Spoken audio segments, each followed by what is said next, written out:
বাংলাদেশ ও পাকিস্তানের জনতা অন্তত এইবার জেগে যান।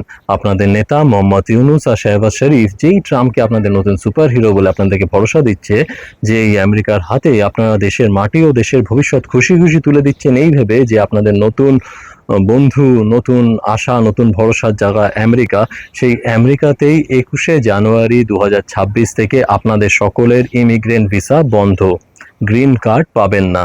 আমেরিকান গভর্নমেন্টের মতে এইসব দেশের লোকেরা আমেরিকাতে থাকলে তারা সরকারের উপরে বোঝা হয়ে দাঁড়ায়, তারা আমেরিকানদের ভাগে সুযোগ সুবিধা গ্রহণ করে বা আত্মসাৎ করে।